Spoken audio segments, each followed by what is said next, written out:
Fine. So this is second acid-base reaction. What next? Now base has reacted with this has become negatively charged. Base has reacted with this has become negatively charged. Now there is nothing else in the system to react with. Now base is not going to show any further reaction with any of these two. Now reaction is going to stop here. If you are not going to heat it, reaction is going to stop here. Nothing can happen anymore. So when you are providing heat, and you have to provide heat for this, there's a Cl minus coming out of this anion. When Cl minus comes out, then the negative charge on carbon goes away, because chlorine bring out its negative charge and carbon ought to gain a plus charge, and that plus and minus gets neutralized. So one chlorine comes out as Cl minus. Now carbon is having 2 chlorine, and this carbon is a neutral atom. Carbon makes 4 bonds, it has 4 unpaired electrons. Carbon is making here 2 bonds, now it will be left with 2 unpaired electrons, but it will not have any charges, because it doesn't have any electron from outside and its own electron. There are 4 electrons which are carbon's own electron. Now they are intact with carbon, and these two are involved in sharing in formation of a bond. So there is no charge, neither there is an electron from outside, neither its own electron has been taken out. So this kind of species which are neutral and is still electron deficient, in case of carbon they are called carbene. Carbene are deficient of 2 electrons. They are called carbenes, they are unstable. They are neutral, but still they are electron deficient. The octet is not complete.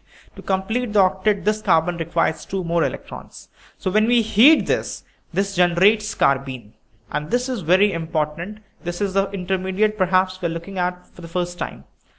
So this is carbene. Now you know the story, how it's going to unfold.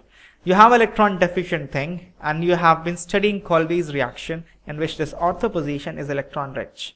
So, and I don't need to tell you what's going to happen next. This carbon at ortho position is going to give its electron to this carbon of carbene, because it's electron deficient. So when that happens, what happens? You will use this resonating structure in which there is a pure negative charge on carbon, for the sake of clarity, simplicity. And this carbon is going to get electron from this carbon. So this carbon is going to donate 2 electrons and form a bond with this carbon. So a coordinate bond is going to be formed.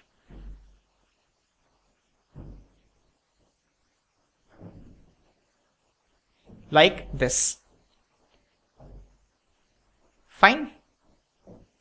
Now this carbon has gained a negative charge, and that negative charge is not stable on this carbon, and plus the ring has broken its aromaticity, and we know we have to pay for that, and we have to regenerate the aromaticity. So aromaticity has to be regenerated. For regeneration, we know when this carbon has partial plus charge polarity, so this carbon must start to gain negative charge polarity. So this carbon will start to gain negative charge polarity when it breaks one of its bond. And there are 3 bonds we can see. The 4th bond is a hydrogen, which is never shown. There was a hydrogen here. So there is a hydrogen that will be abstracted by base. System is basic. That will be abstracted by base. When that H plus comes out, then this carbon gains negative charge, and there will be a bond formation at this position once you break this bond. And there's a C minus here, so no need of a base. This C minus itself will abstract this hydrogen.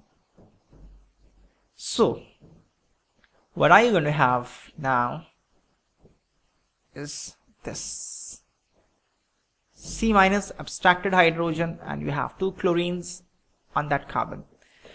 Now their system is basic. There are OH minus ions present to kick off that chlorine ion out from carbon, and they themselves are going to be inserted on carbon like this. And this is an old story. When there are 2 hydroxy group on the same carbon, when you have gem diol, then water is quickly removed. You'll have water coming out, and carbon, just to write it properly, will develop a double bond O with oxygen, and a hydrogen will remain on that carbon, and this is still in the anionic form because system is basic. Now in the second step, you just protonate this. You are going to get salicylaldehyde.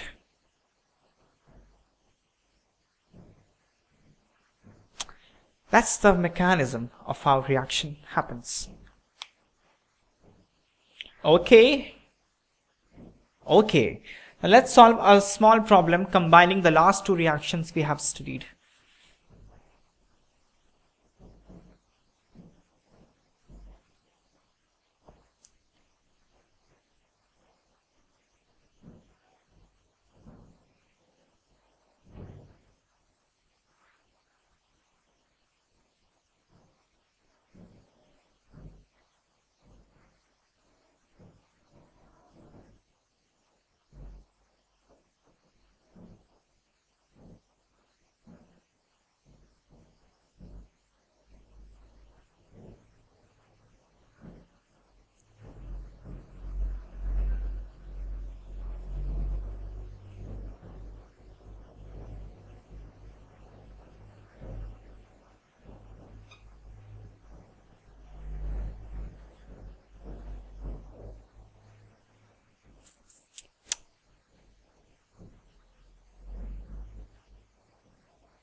Alright, so this seems to be Raymer-Tammann reaction. This seems to be Kolbe's reaction. On Kolbe's reaction, you're getting C, and Raymer-Tammann reaction, you're getting A. How do you convert C into A? Adding a reagent B. Simple, very simple, very simple problem. Just solve it within a minute. 60 seconds, literally.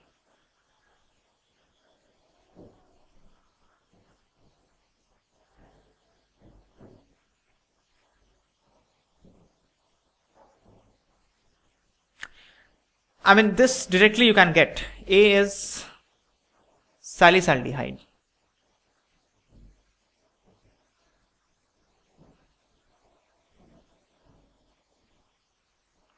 And B is salicylic acid.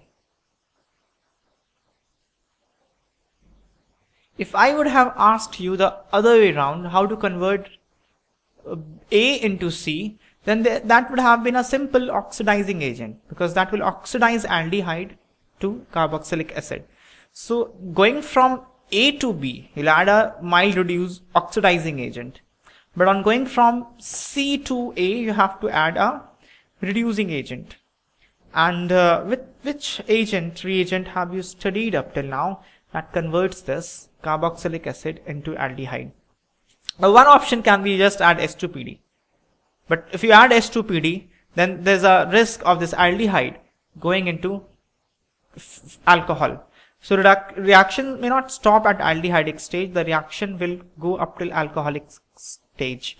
So this aldehyde will be converted into alcohol. So that's not a safe reagent. Safer reagent would be the safer reagent. You have studied in the chapter of alcohol that when you add PCl3 or PCl5, now this OH is converted to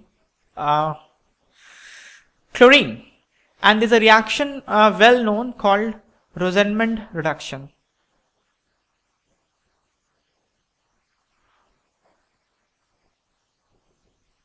That converts this aldehydic group into, converts this acyl chloride into aldehydic group. So you'll have this reagent actually will involve two reagents in two steps. That will one way to go about. Or directly you can add S2PD if you can control that reaction, conditioning the reaction condition, then that will also do the job. That will also convert acid into aldehyde. So, I mean, you can go anyway. This Rosenmund reduction is taught in the chapter of carbonyl compound. So if you haven't studied carbonyl compound chapter yet, don't bother over this reaction. Just forget about it. You'll study eventually when you'll go to the carbonyl compound chapter. But for now, this is what Raymer-Tammann reaction is. These are the reactions of phenol.